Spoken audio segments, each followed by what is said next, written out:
Hey guys, it's Leah, and you're watching Mommy in the Moment.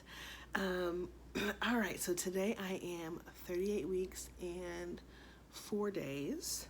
I've had my membranes stripped twice. No signs of baby. He is so comfortable in there. But I figured I would take this opportunity to share my birth stories from Lucas and Nora. It's more really for me to record them because it's every labor, every birth is so different, and it's kind of a fun thing to have recorded. So maybe later they'll watch it and see like, oh my goodness, that was my story. All right, so those of you who don't know me, I am a physician. I did OBGYN residency, then I did high-risk maternal fetal medicine fellowship, and now I'm working as an attending. And that is relevant because my first, with Lucas, I found out I was pregnant just before my residency graduation. So I started fellowship pregnant, and I was so nervous to tell my program director. When I was 12 weeks, I was like, so I'm pregnant now. He was wonderful. But so Lucas was born in February of my first year of fellowship. So I was, 39 weeks. I had seen my doctor. She actually swept my membranes at 39 weeks in one day. And I was really hoping that would burst into labor. But I didn't. Okay. So I was still working and still coming. I was like, oh, maybe one day I'll have some contractions or something. I don't know. And then Chris was in graduate school at the time. And one afternoon we met in the library shortly before it was time for us to go home. And I was sitting there and it had just started to snow. So this is where, there's a lot of superstitions in obstetrics and gynecology, especially with obstetrics. So talk about full moons, causing labor, making it a very busy night being a full moon. Talk about low pressure weather systems coming through and people coming in labor. If you are a provider in the women's healthcare field, comment down below. Tell me what superstitions that you've had or you've heard around childbirth and when things happen. Even if you're not a healthcare provider, what things have you heard? I think it'd be really interesting to start a conversation in the comments about those superstitions. So we were in the library and it had just started to snow. Gray sky. This is February, just a couple of little sprinkles. And we were like, oh, we need to figure out what we're going to get for groceries. We live in the South. The city shuts down if it starts snowing. So we need to go to the grocery store, make a list, go home, let the dog out, da-da-da-da. And so we were about to pack our things up. And I was like, Chris, I think my water broke. And it just felt this hot liquid coming out. It was just enough to soak through my underwear. So we went to the bathroom, and in the library, they had these little one-seater unisex bathrooms. So we both went in there and locked the door, and I sat down on the toilet, and all this pink fluid comes out with the vernix, the cheesy stuff that's on the baby that was floating around. I was like, babe, that is fluid. My water's broken. So we kind of stuffed some paper towels in there. And then it kind of waddled out of the library, and I was like, babe, whenever I get to labor and delivery, they're not going to let me eat. So what did we do? We stopped at the cafeteria. I got a patty melt and french fries, and it was amazing.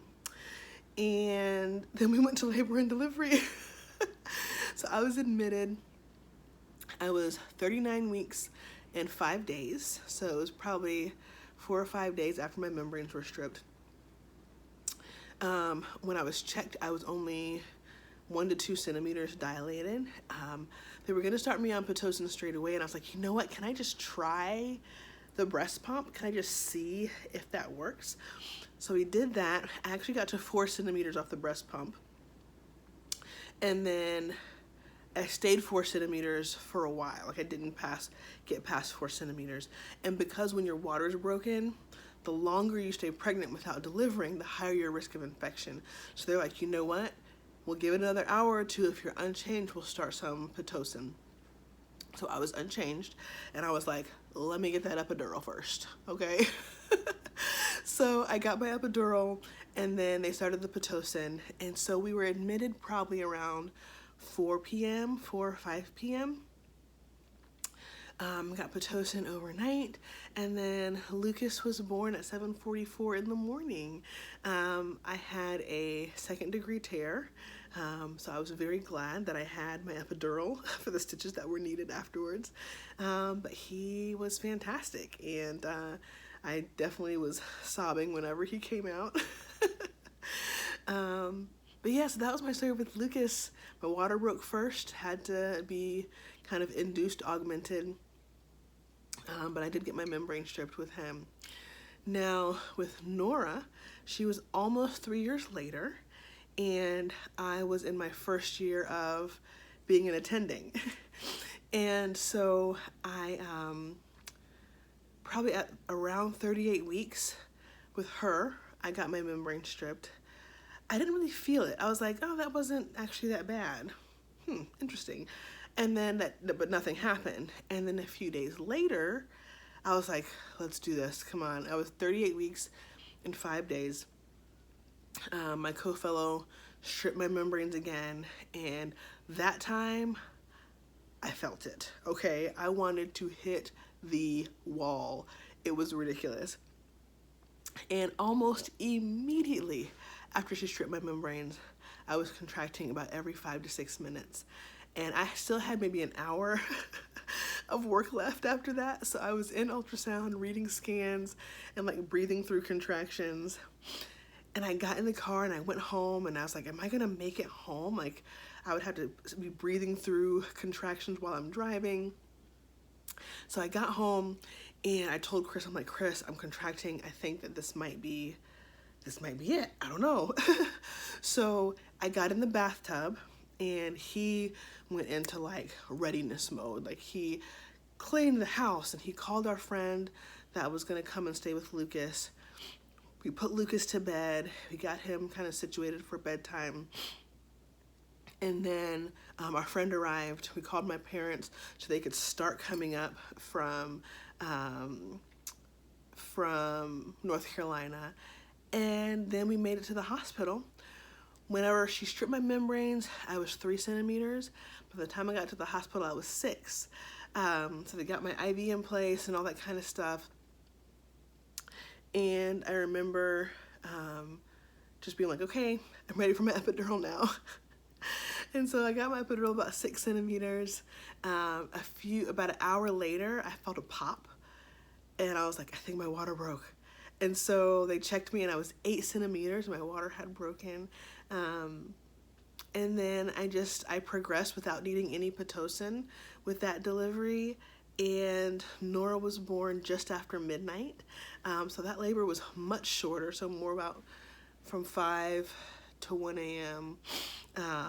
Instead of being a little bit longer with Lucas. So that's how my 2 little babies came into the world. It's pretty amazing to think about how that happens and how it's different every time and how they kind of choose their own way. I'm trying to remind myself of that so that I can quell this impatience that I have. Like, I'm just really ready to have him, but I'm also really kind of nostalgic about the whole being pregnant part, except for every time I stand up and my back hurts. That, not so much. But yeah, it's fun to think about, what is this birth story going to be? It is raining like cats and dogs. Our street is flooded. I tried to go to the store earlier and it wasn't working, and I just came back home. So, this is where we are. I'm sipping my raspberry leaf tea, and I'm going to listen to some birth affirmations and relax, maybe do some yoga, some stretching, some squats, bounce on a therapy ball. I don't know. After having my membrane stripped twice, his baby is like, no, not ready yet. So I'm really hoping he gets ready before my induction on Sunday. But either way, I think it's going to be a great experience. So do you guys have any birth stories, any anecdotes or things you want to share? Definitely drop them down below. Subscribe to the channel so that you can see this coming birth story, number 3, and share it with anybody who you think may get a smile from kind of hearing how my other 2 came into the world. All right, guys, I hope you have a wonderful day. Send laboring thoughts my way. I'll see you in the next one. Bye.